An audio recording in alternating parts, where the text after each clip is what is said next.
Jesus falou sobre um dia de juízo. Ele disse aos fariseus: digo-vos que de toda palavra frívola que proferirem aos homens, dela darão conta no dia do juízo. Paulo declarou: porquanto estabeleceu um dia em que há de julgar o mundo com justiça.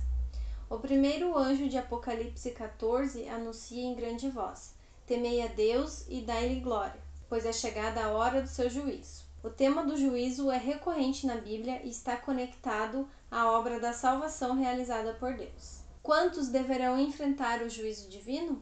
Porque todos devemos comparecer ante o tribunal de Cristo, para que cada um receba segundo o que tiver feito por meio do corpo, ou bem ou mal. O juízo revela aos seres celestiais quem, dentre os mortos, está salvo, sendo digno de acordar na primeira ressurreição. Também revela quem, dentre os vivos, permanece em Cristo, preparado para a glorificação e transladação. Também vindica a justiça de Deus em salvar os que creem em Jesus e destruir os que rejeitaram a graça salvadora. Por quais coisas nós seremos julgados? De tudo o que se tem ouvido, o fim é: teme a Deus e guarde os seus mandamentos, porque isso é o dever de todo homem. Porque Deus há de trazer a juízo toda a obra, e até tudo o que está encoberto, quer seja bom, quer seja mal. Paulo declara que cada um receberá segundo o bem ou mal que tiver feito por meio do corpo. Para que as obras sejam analisadas, deve haver um registro preciso no céu. É isso que a Bíblia informa. Ela fala de livros de registros, do livro da vida, do livro de memórias dos justos e também de um livro em que se registram as ações dos ímpios.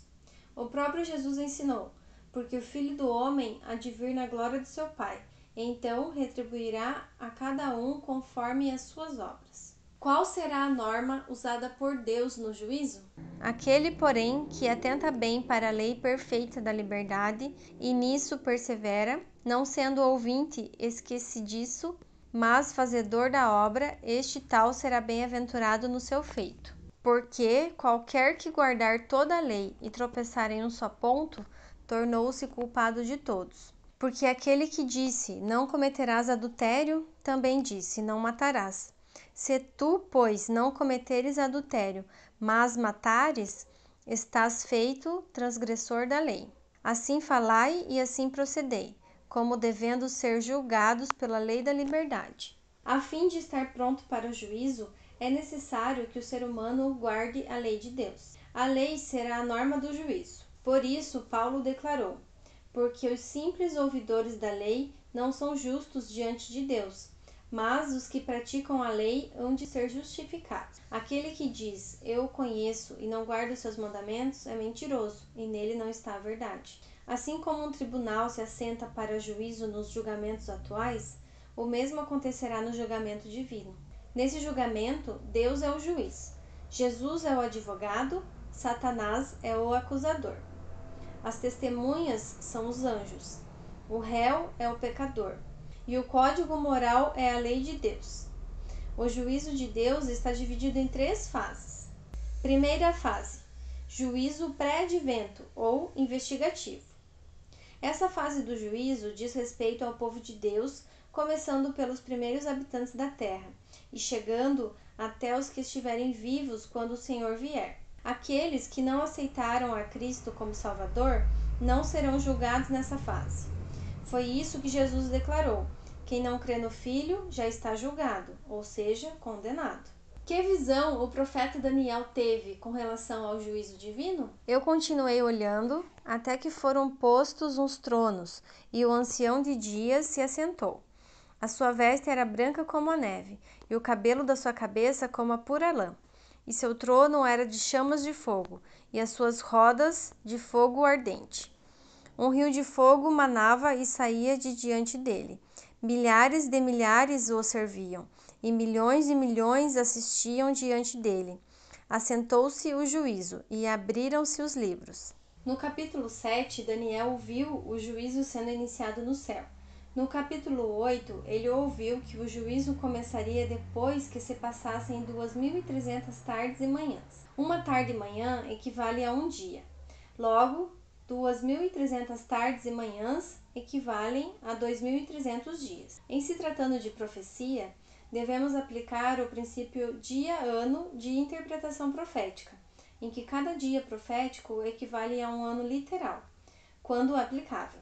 Assim, o juízo deveria começar no santuário celestial após 2.300 anos literais. O período de 2.300 anos teria início com a ordem para restaurar e para edificar Jerusalém. Essa ordem entrou em vigor no ano 457 a.C. Se viajarmos 2.300 anos a partir de 457 a.C., alcançaremos o ano de 1844. O juízo no santuário terrestre era realizado sempre no 10º dia do 7º mês. Fazendo uma transposição dessa data para nosso calendário, chegamos ao dia 22 de outubro de 1844. A partir daí, começaria o juízo no santuário celestial. O juízo investigativo terminará com a saída de Jesus do santuário celestial, o que significa o fim de sua intercessão e da oportunidade de salvação. Segunda fase, juízo comprobatório. Que visão o apóstolo João teve com relação ao juízo? E vi um grande trono branco e o que estava sentado sobre ele, de cuja presença fugiu a terra e o céu, e não se achou lugar para eles. E vi os mortos, pequenos e grandes, que estavam diante de Deus, e abriram seus livros. E abriu-se outro livro, que é o da vida. E os mortos foram julgados pelas coisas que estavam escritas nos livros, segundo as suas obras. Esse julgamento se refere àqueles que não têm seus nomes no livro da vida. Ele ocorre durante 1000 anos, após a volta de Cristo. Não significa que ainda exista a esperança de salvação. Será um julgamento para demonstrar a justiça de Deus e se verificar o motivo da perdição dos ímpios. Terceira fase, juízo executivo. Como João descreve o juízo que os ímpios receberão? E, acabando-se os 1000 anos, Satanás será solto da sua prisão, e sairá a enganar as nações que estão sobre os 4 cantos da terra, Gog e Magog, cujo número é como a areia do mar, para as ajuntar em batalha. E subiram sobre a largura da terra, e cercaram o arraial dos santos e a cidade amada.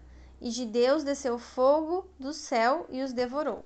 A terceira e última fase é chamada de juízo executivo, pois se trata da aplicação da sentença aos impenitentes. O fogo divino destruirá pecado e pecadores. Nada sobrará.